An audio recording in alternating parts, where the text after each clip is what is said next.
Hello, Ray Mussell, and welcome to Just CHOPSING podcast. Hello.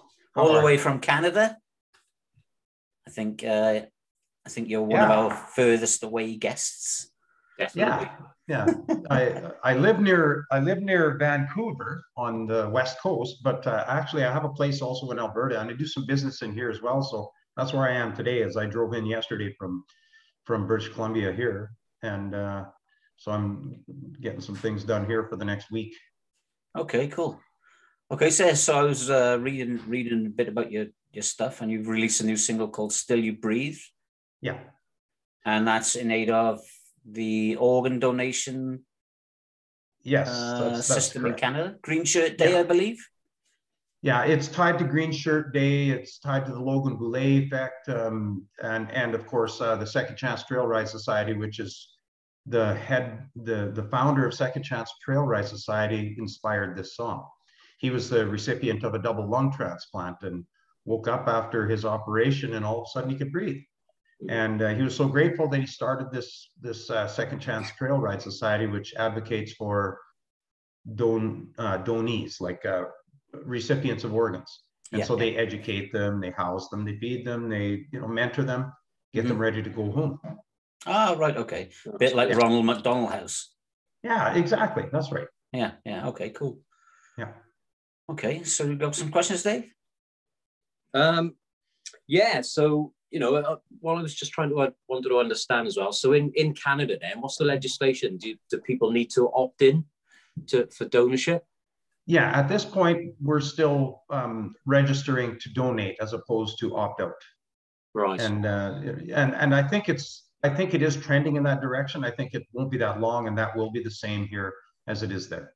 Yeah. Because I was talking to Terry before you came on, and I think Terry said it was the same in Holland, but in Wales, because I'm in the UK in Wales, we have a soft opt out system.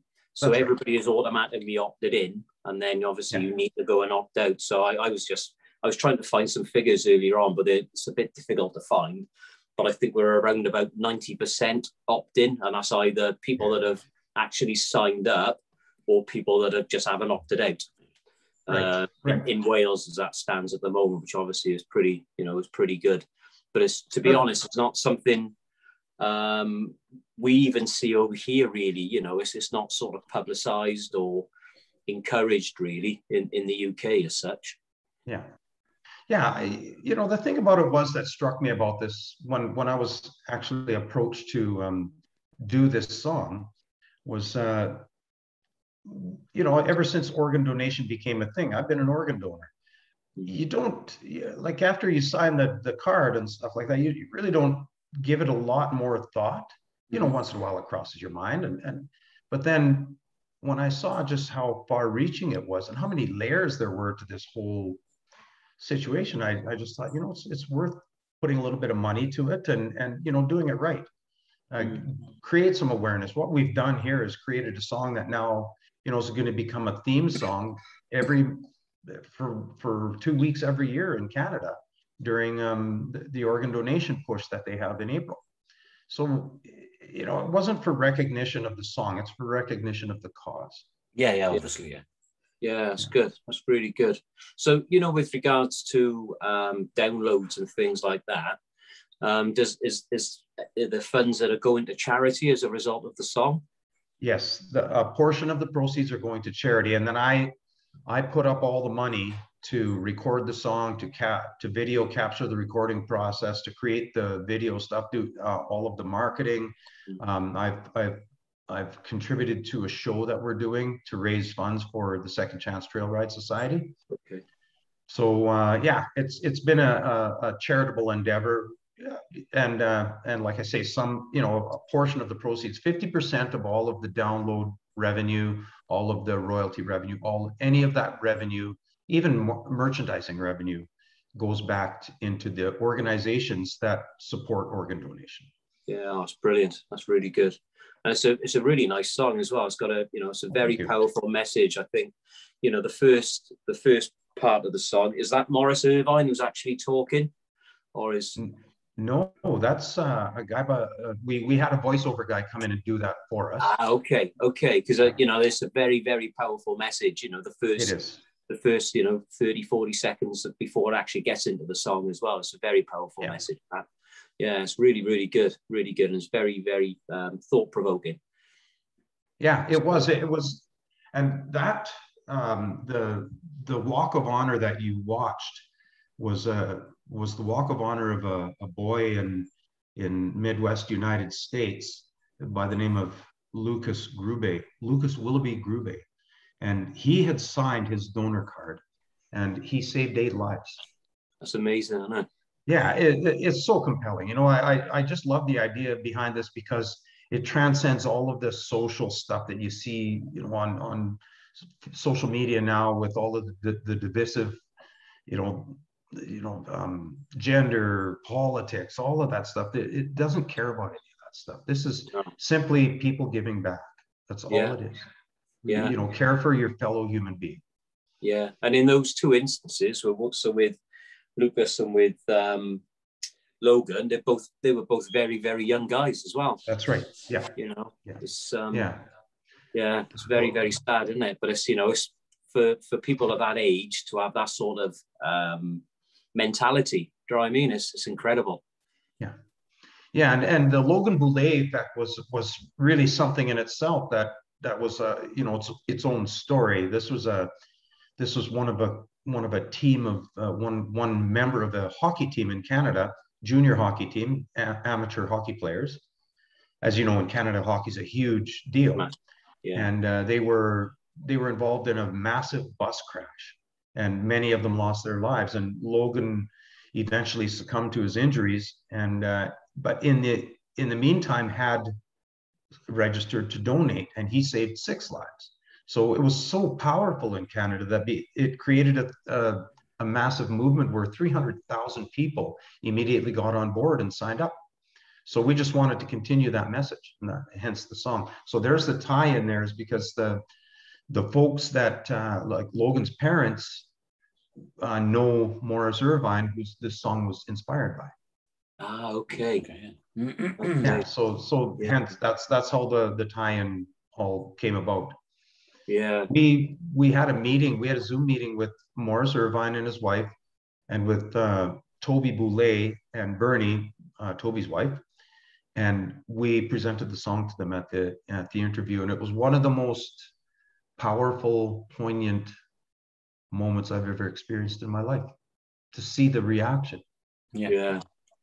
They must have been very, very emotional. Very emotional. It was really something. Yeah. You know? I'm very proud. Yeah, it was magic. It was never to be forgotten. Yeah. Oh, it's incredible. So what are the figures looking like in Canada now then? So, you know, with regards to the opt-in, any idea of what the sort of percentage of the population have now started opting in? I didn't look into those numbers. I could ask Sheila. Sheila would have a pretty good idea. It's pretty big here. I'm assuming that we're well over 50% people opt in. I mean, everybody I talk to, to a person that I'm acquainted with, we're all organ donors. Yeah. We've all registered our intent to do this. Yeah.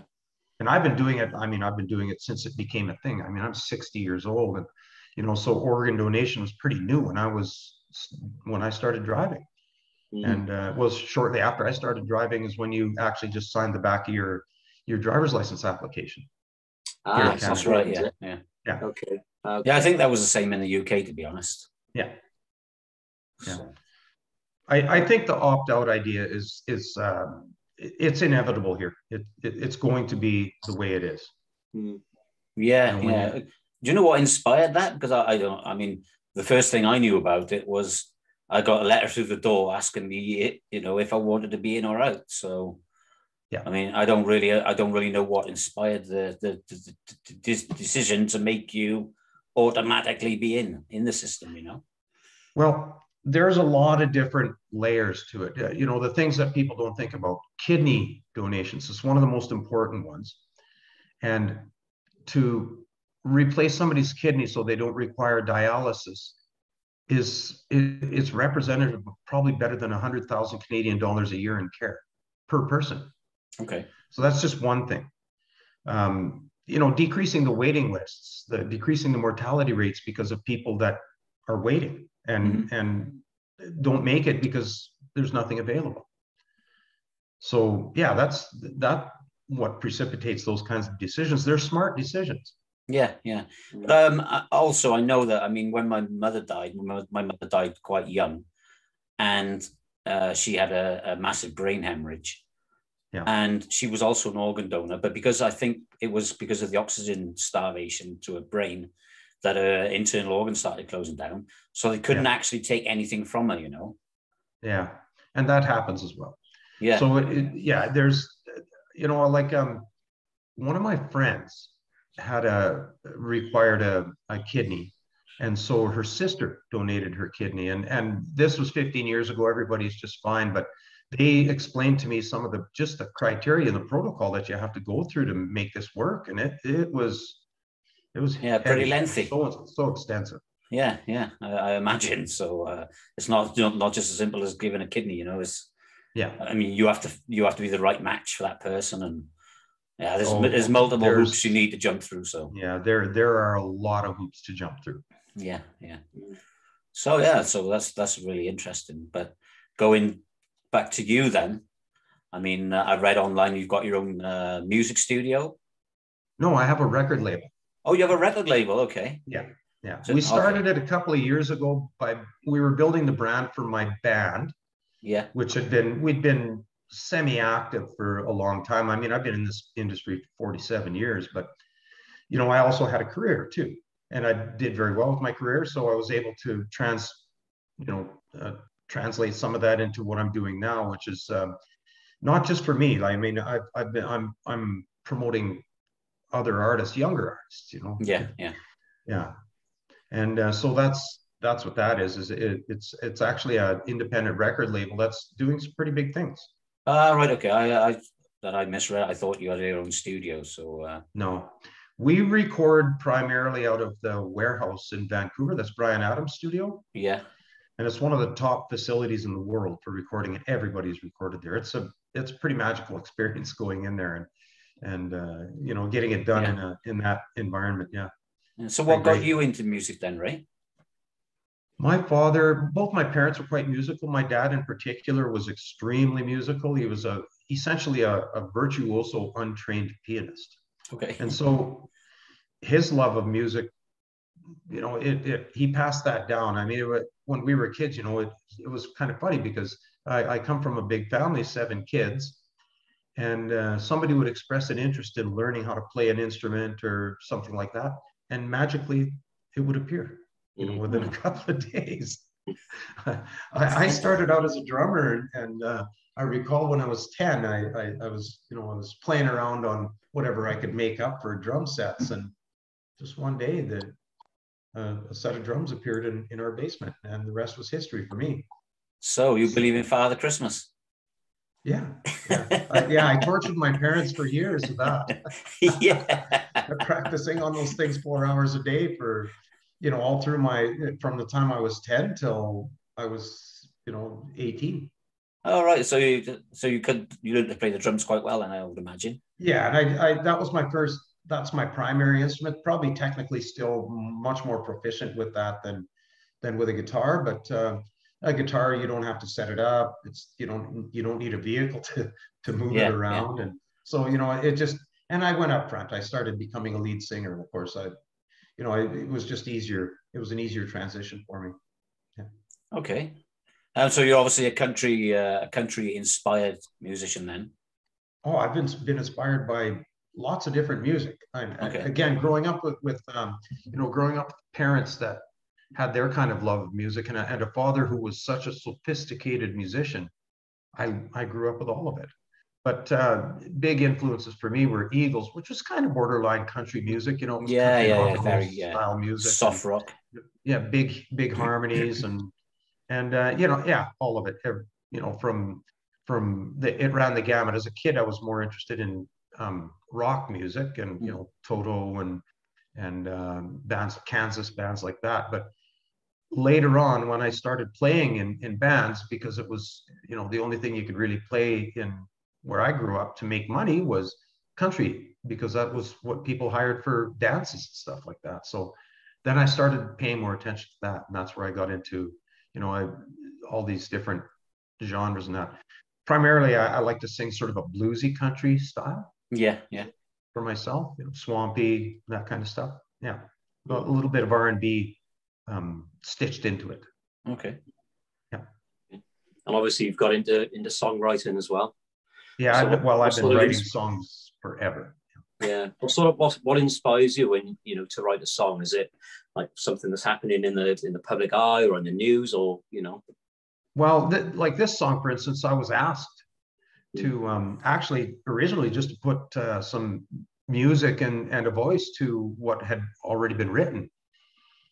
And when I got a hold of it, I just realized, you know, there could be a lot more to this if we did it right. And so I talked to the lady Sheila that that sent me this request to do this, and asked her if she would be okay if I changed it. And she was fine with it. And so we went back and forth with it. So that was one thing. It's situational, and it was specific. I'd just be driving down the road, and all of a sudden a line will come to me. And sometimes I've written entire songs around a hook. Like I was driving down the road one day, and the line off the top of my head from the bottom of my heart just sort of popped into my head. And I went home, wrote a song around it in 20 minutes. It was a sound bit, and we recorded it. So it's just different stuff. Yeah. That's incredible, isn't it? Yeah, it's good. Yeah. So what's next for you then? Obviously, you're promoting your label. What sort of artists have you got that you're representing at the moment? We are representing right now. We've brought in 3: my daughter, my niece, and then my partner's son and future daughter-in-law. That duo is called Cross Parallel. My daughter goes by Crow. Her name is Georgia. And then my niece, Chantel. And we're bringing in 2 more artists, independent artists, that are, one is predominantly country and the other is very folk. But we're doing a project right now called Family Business. And on that project, we have some, you know, sort of emo pop rock kind of music, you know, like Billie Eilish style music. Okay. We have country. We have I co-wrote a adult contemporary jazz song with one of my songwriting partners, and my older sister is singing it on this Family Business album. So it's a big wide variety of music, folk, rock, yeah, everything. We're looking at some rap, sing kind of stuff as well. Yeah. You're going to fly Snoop Dogg to Canada. What's that? I said, you're going to fly Snoop Dogg to Canada then? Maybe. Who knows? I'd love to meet that guy. He's very quietly brilliant. Yeah, and he's very influential also. Yeah. Yeah, he is massive. So who would you like? Go on, sorry, Dave. Go on, sorry, Ted, go on. Who would you like to collaborate with then, Ray? Who would be your dream collaborator, if you like? There are a few. I've always been a huge fan of Bryan Adams. We've been recording in his studio, and I've met him. And if I ever had a chance to do something, you know, a songwriting collaboration with somebody, that would be one guy. He's a great songwriter. And I don't know if you've ever heard him live, but he's one of the finest vocalists I've ever seen. Yeah, very, very raspy. Yeah, just amazing. Yeah. What, you know, how accurate and his inflection, his timbre, his phrasing, it's remarkable. Well, I read a story about him. Oh, I mean, it must be 30 years ago now, I guess. I mean, it said that when he was young, because he wanted to make his voice more raspy, he used to smoke as many cigarettes in a day as he could. I don't know if that's true or not, but that's that was the story, you know. Yeah, you never know. I don't know, but yeah, he's just it's incredible, and he's a very nice guy. I've met him several times. He owns the studio that we record out of, so he's been in and out of there, and you know, genuinely interested. He's a very genuine guy. And, you know, like that's part of it, is being able to do a project with somebody that's as to earth and approachable as somebody like Bryan Adams. Yeah. And there are others. I mean, I looked up to quite a few different country artists in my life. George Strait was great. Lots of them. Yeah. Okay. Lots of Canadian guys that are really, really outstanding. Burton Cummings is another one. Yeah. Yeah. Yeah. I think you wouldn't want to do one with Dolly Parton then. Yeah. A song. Yeah, like again, regardless, these folks like that, yeah, I'm a big fan of them. I mean, the songwriting alone, yeah, somebody like Dolly Parton is just so remarkable that yes, of course, Yeah, she is tremendous. Yeah. Yeah. I mean, it gets to the point where it's almost hard to quantify it.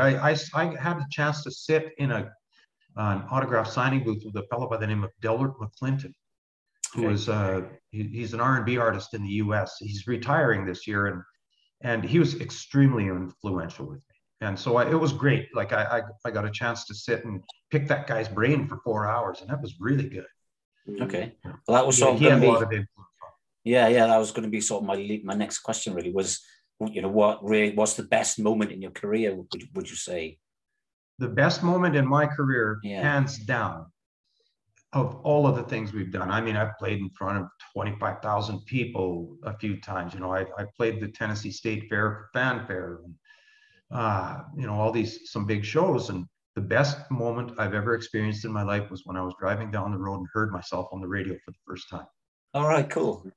Yeah, that's always a good moment. Yeah, and then after that was I was standing in the back of the warehouse recording studio listening to my daughter track for the first time. Okay. And my niece. And I'm an emotional guy anyway, so those were really, really heavy emotional moments for me.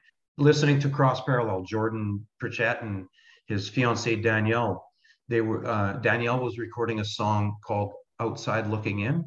And yeah, I was just in tears. It was just so, to see this and know that, I'd had a big part of this was so emotional that, it was magic. It was amazing. Yeah. Okay, so great. Lots of big moments like that, especially in the last little while. Yeah, I imagine. Yeah, especially with the charity work that you're doing now. So. Yeah, and having I wrote this song with Sheila, and then to have a guy that I consider to be a Canadian treasure, Aaron Pritchett, sing it for me and with me was a huge honor. It was a big deal for me. Yet another one of those iconic moments that you don't forget. Yeah. That was. I'm going to introduce a new question to the show. Actually, it's going to be for my new guest, and that was basically what I was going to ask you: is have you ever had the feeling of imposter syndrome? So when you're standing on stage, or if you've ever been standing on stage with an artist and you've thought, "Wow, man, what am I doing? What am I doing here with this guy?" Have you ever had that feeling? Not really. I've been on stage when I wasn't standing beside an artist where I thought, what am I doing here? Okay, yeah. I equate that to going back to, say, playing Fanfare, for instance, where this was back in the 90s. So your major stars were different at the time. They were Garth Brooks and Clint Black and people like that. Ricky Van Shelton, Diamond Rio. And we're playing, Ricky Van Shelton was before us. We're next, and then Diamond Rio was after us. And I'm going, what am I doing here? Yeah. That's the thought. That's the sort of thing. Yeah. But who are you? And it's sort of. At the end of the day, when the boots hit the boards, we just got it done. Yeah. So looking back on your career, then, you've had some really memorable moments. Yeah.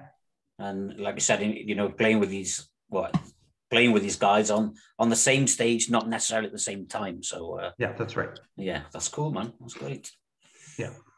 It's been pretty awesome. It's something that it can take you down. Yeah. But it builds you back up.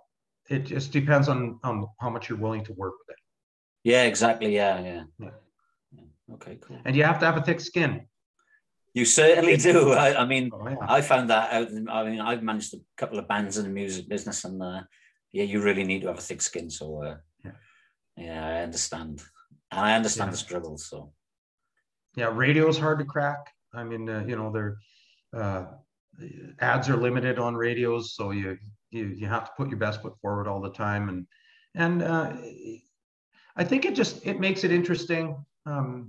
We're again, you know, through this sort of a platform where we've reached out to other countries, we've found that we've enjoyed pretty good success in the UK and throughout Europe and, you know, South America, Australia, all over the place, as much as we have in Canada, maybe more so in a lot of ways. okay. Yeah, it's pretty interesting.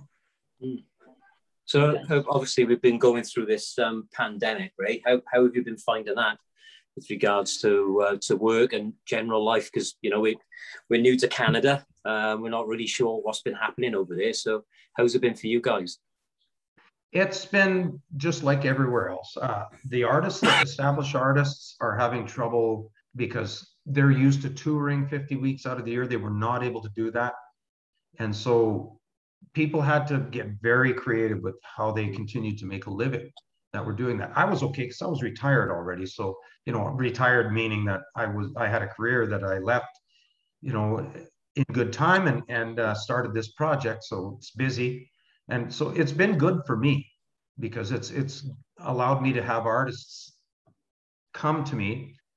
We've started to establish a foothold on an international scene as well as a national scene that actually gives them sort of a little bit of notoriety before, you know, it's time to go back out there. Mm-hmm. Yeah. So for me, it's hasn't been a terrible thing.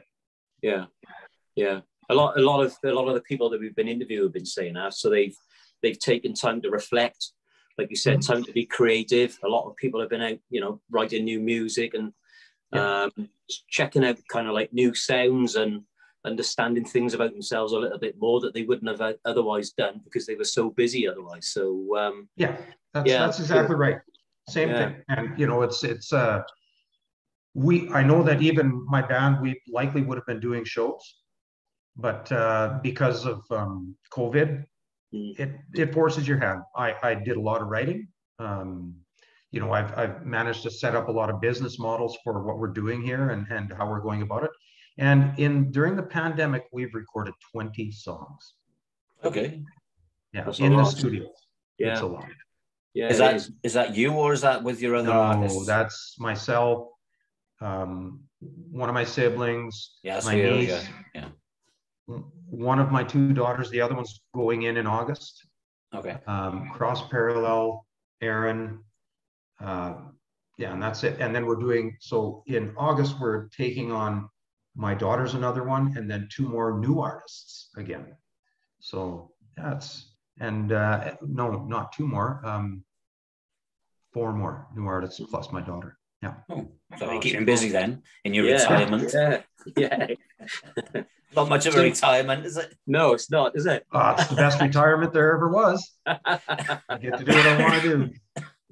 That's it. So obviously you mentioned about your family being heavily involved in music. Have they taken their inspiration from you? So is it kind of like, you know, where they were younger and they were going to shows and maybe watching you on stage and they kind of like, I want to do what Dad does? Is that kind of like what spurred them on?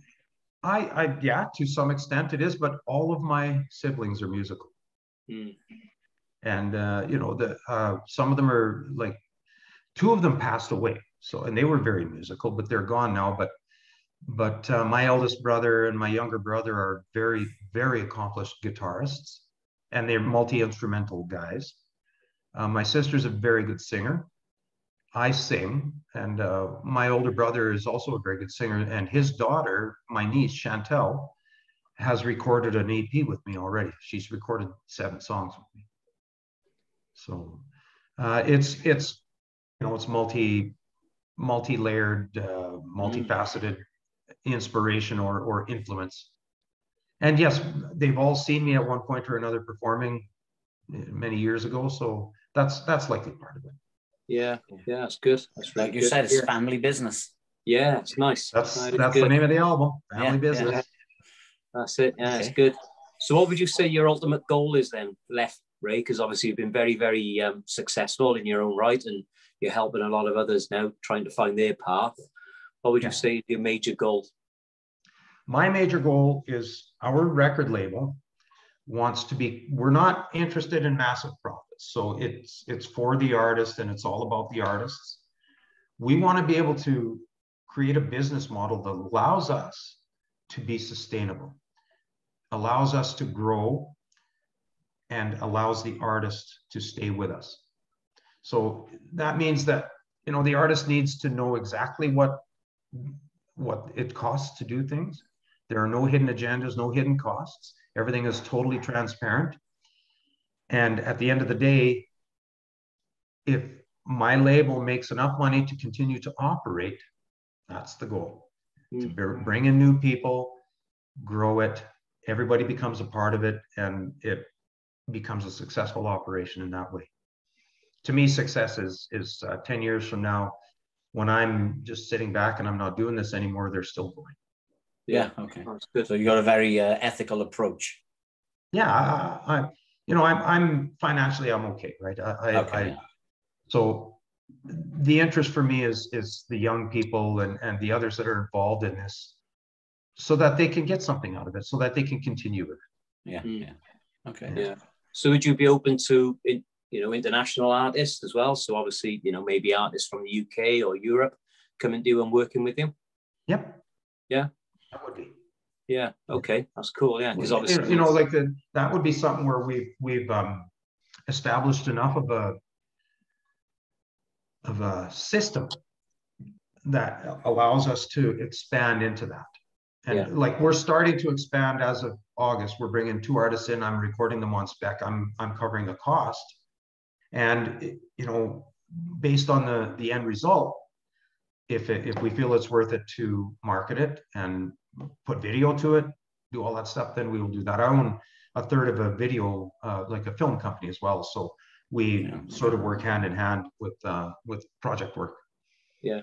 Oh, brilliant. Okay, cool. Thank you. Yeah. Okay, then Ray, and I think we know quite more about you than we did at the beginning. Yeah. It's been a pretty good ride, I can't tell you how much I appreciate the UK listenership. On the hot disc stuff, I've charted every song that we've done has done well, and I think we've done 4 now that we've released that have gone top 10. Brilliant. And it is brilliant. It's great. It tells me that that there's a great market there that is well worth looking into, and it's worth doing business there. Yeah, for sure. Yeah, that's good. That's what I said. I think the couple of good things have come out from the lockdown and COVID, and one of the things is definitely music, and how reliant people are on music. Yeah. And how much we took it for granted. So I'm a massive rock fan, and I haven't seen a show now for 18 months, and I'm really, really missing my music. So what's been good is that people have been releasing stuff on social media to keep themselves relevant and keep the interest.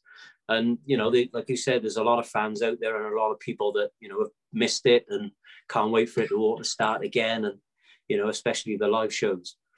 Yeah, I mean, I've done a bunch of Zoom shows since this all started. It's not the same. I mean, it's great, and I'm not going to complain about it. And I did one in Southern California that supported a group of adults that needed support, adult living with support, and just little things like that. Where I've done a few of those actually, and they don't pay you, but they put out a tip jar. So they put out the tip jar, and I just said whatever's raised in the tip jar just goes back into your coffers as a community. So it's good stuff like that.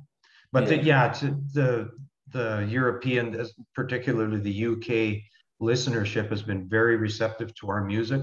I've had one #1 there, and number 3, a couple of number 7s. Like, it's pretty significant.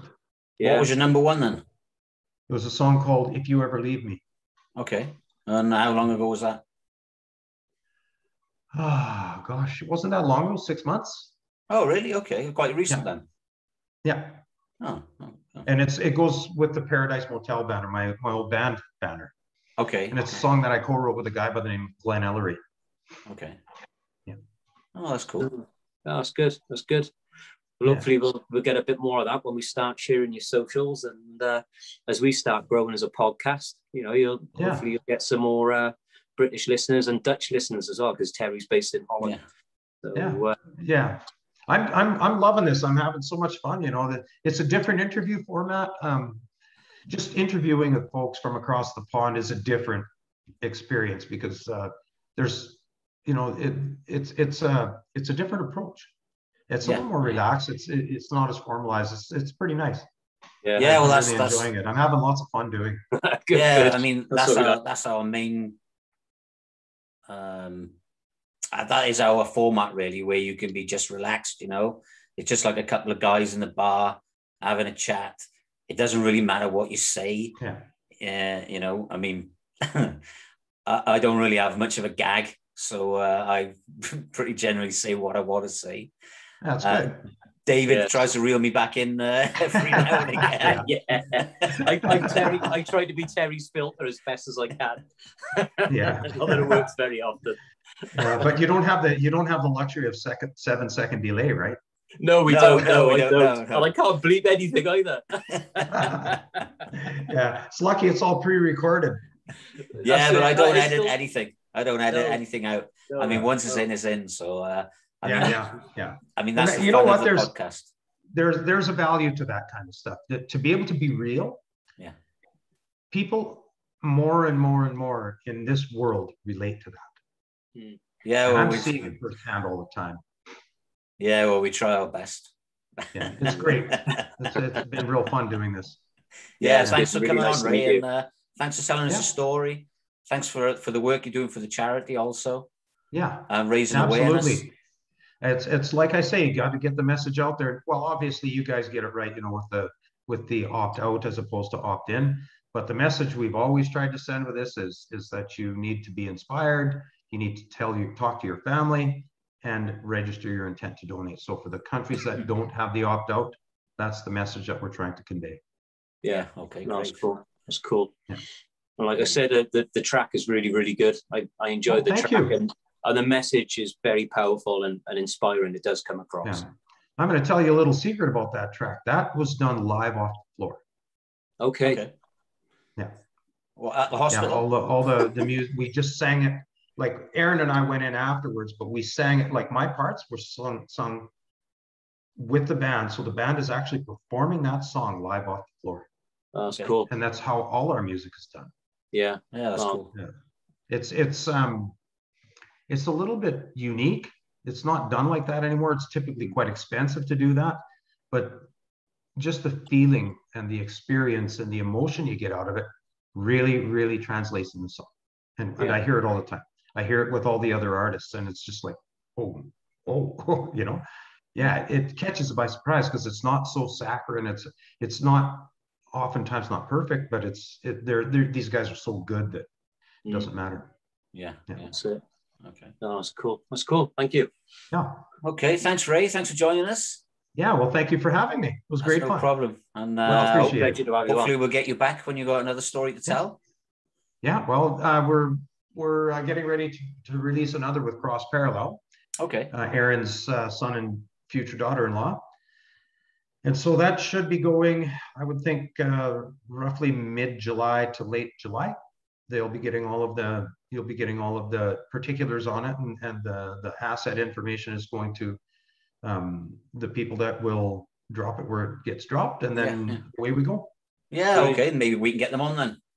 That'd be real cool if you did. Yeah, they really enjoy it. You'd have a lot of fun with them. They're very nice people and really cute and so talented. Well, I mean, you're all Canadian, and I mean, Canadians are mostly nice people, so they're a bit like the Welsh. They're a bit like the Welsh, Excellent. So Gents. Thanks, Ray. Thank you very much. Yeah, thank you very much for coming on, Ray, and take care. Absolutely. Man. Yeah, keep spreading the word. I shall. Thank you, mate. Bye for now. Bye. Bye-bye.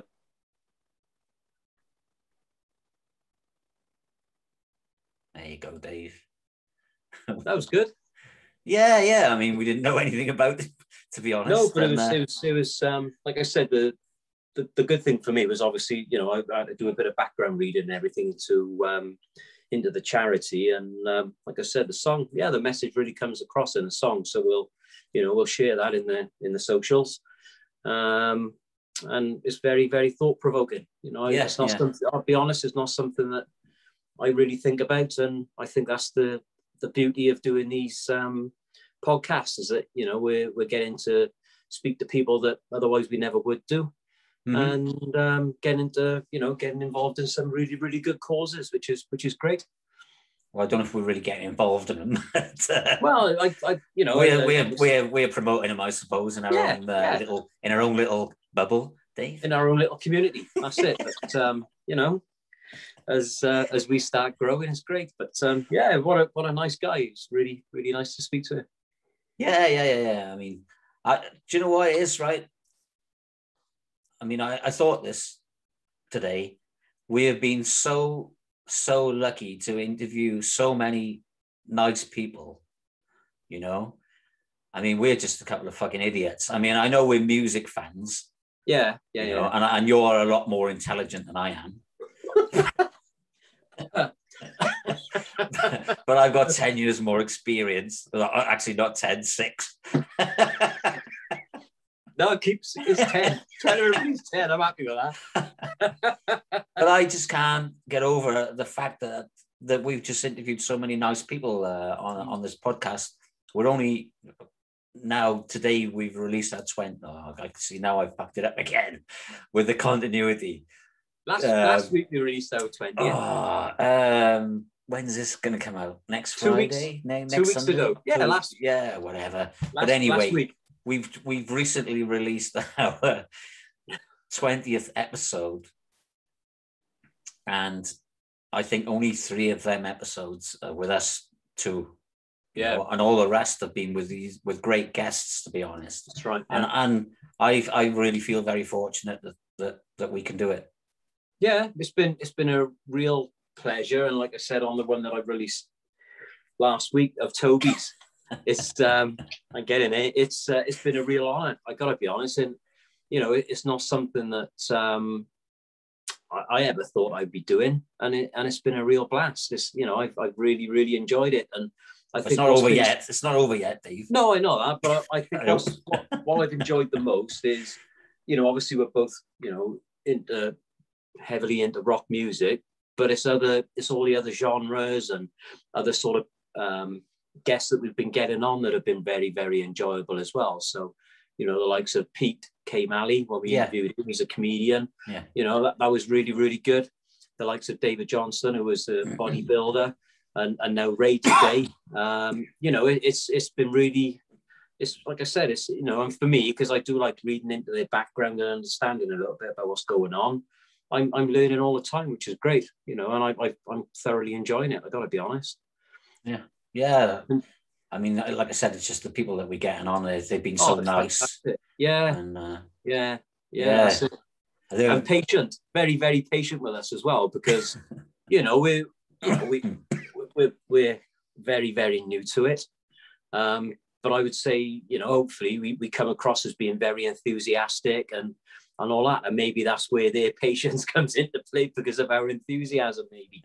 You know, but I think, you know, obviously we've had technical issues in the past, but I think, you know, they're running a lot smoother than they were originally. Do you know what I mean?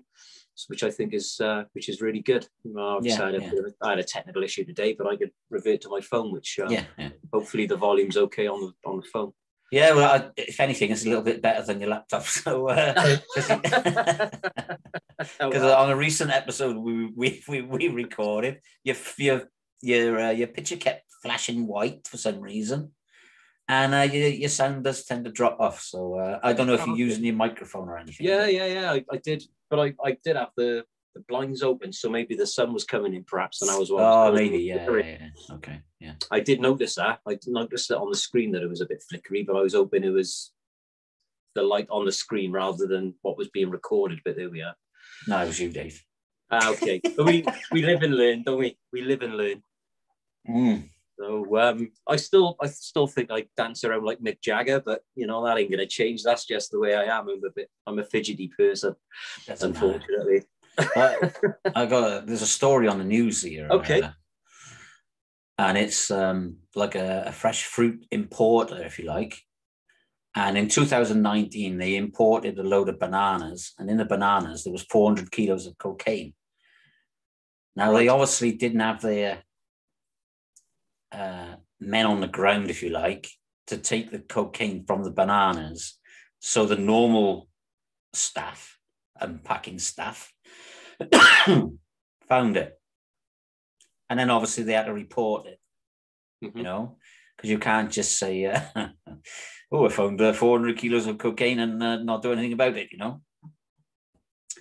Well, then, unfortunately, the people that wanted the cocaine, I shouldn't laugh, got wind of who reported them. There was a list of people, and it somehow got leaked from the fucking police station. And that's my first swear word of the podcast. Yeah. So I do actually need to apologize to my uncle for swearing so much on past podcasts. Yes, you do. Yeah. Because he won't listen to it otherwise. So I'm going to try and calm my swearing down a bit. So anyway, going back to the story, the list of people that were working there was leaked from the police to the criminals. And now the criminals have been threatening the employees, and they burnt somebody's house down, and they threatened to kill the people's parents. But it isn't really the fault of the employees for finding I was going to swear then, for finding 400 kilos of cocaine and reporting it. No, you know? It's the people that fucking drove. I did swear then. It's the people that drove it in and not having their people on the ground ready to pick it out of the bananas. So those couple of fucking idiots should have their house burned. No, it's more so the authorities, because they shouldn't be releasing their names. Yeah, you know, people come forward, don't they, to do things like that, you know, in good faith, and then they get shafted. Yeah, but that's not the point, is it? Well, the other point is they shouldn't be bringing cocaine into the country in bananas. No, anyway, they shouldn't be bringing it in. I when you first started, I thought it was going to be 400 tons of tarantulas or something to start with, because they normally come in, don't they, with it was kilos, Dave, kilos.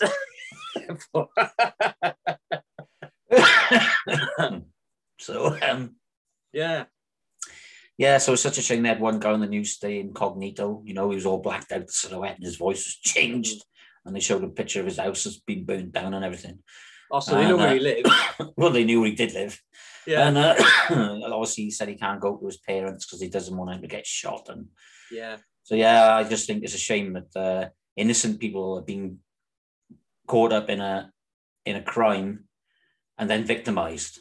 Yeah, you know? Yeah, happens though, doesn't it? Unfortunately, it shouldn't.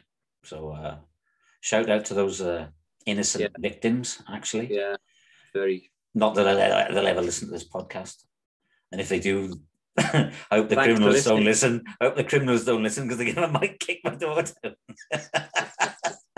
Well, I hadn't even thought of that.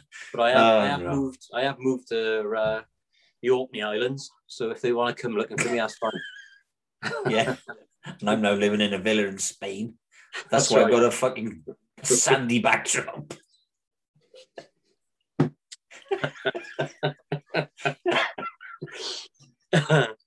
Oh God. I'm glad I don't edit this podcast. I don't know, I think you should. I don't. If you did, they'd be about 6 minutes long. We've got to keep it real, brother. We've got to keep it real. That's right. That's what we try and do. You know, I thought we would have had a bit more of a cult. Oh God. Bit more of a cult following by now, but we've only got actually we got a new subscriber on YouTube today, so that's the group is doing really well. There's it's over 170 people in the group now, which is really good to see. Yeah, all posting their own shit and then not taking any notice of ours. Well, there is that, yeah. But so that's doing really well, and you know, I didn't realize we had so much family, to be honest. But you know, it's good. You know, it's the word's getting out there slowly. Yeah, I mean, but I'm enjoying it anyway. So you know, whatever happens, it's all good. And what you know, I spoke to a friend. Well, messaged a friend the other night, and he was saying how cool it was that we interviewed Toby Jepson 2 weeks ago. And I said the nice thing for me is these things are going on YouTube and they're going to be there forever, which I think is cool. Unless YouTube burns down. That ain't going to happen, is it? That ain't going to happen. You never know. People might press delete and delete everybody's videos. People have been watching us in 200 years' time. We'll be in a time capsule somewhere. The meteor strike before then. So right, yeah, it's cool. It is cool. But yeah, I enjoyed that tonight. It was different. And I think you asked some really good questions there, because to be honest, I thought Aaron Pritchard was going to come on as well. Yeah, and I had a lot more questions for Aaron Pritchard. So I'm glad you did a bit more homework on the charity. Yeah, it was interesting. It was very, very interesting. Like I said, it's not something that was ever crossed my mind, but I've had to think about it today, which is good. And are you going to donate? No, you've opted out, you said. No, I haven't done anything. So so I am technically still in. Yeah. So I'm in at the moment. Yeah. So when I looked at the figures, it said I think it was kind of, I don't know, it had different figures everywhere, but it was maybe it was around about 90% of people were opted in one form or another, and I think it was maybe like 50-something% that actually physically opted in, and then the balance hadn't opted out. So okay. But yeah, my kind of like my theory on it, selfishly as it may seem, was I didn't want to necessarily opt in because I wanted them to I want them to make every effort to revive me before they take anything out of me. But once my brain's dead, they can have whatever they want. So that's kind of like where I am. So I think being in the middle is probably quite fair. Okay. Well, I would have said once my brain's dead, they can have everything they want, but they might take it tomorrow. There is that with you, yeah. Thanks, Dave. But yeah, it's very, very thought-provoking and very nice, genuine guy. Okay, cool. All right, now we'll wrap it on again. Yes. All right, so we'll call this one a day. Yeah. And I'll speak to you again soon. Okay, take care. All right, ciao, Dave. Ta-da. Ciao.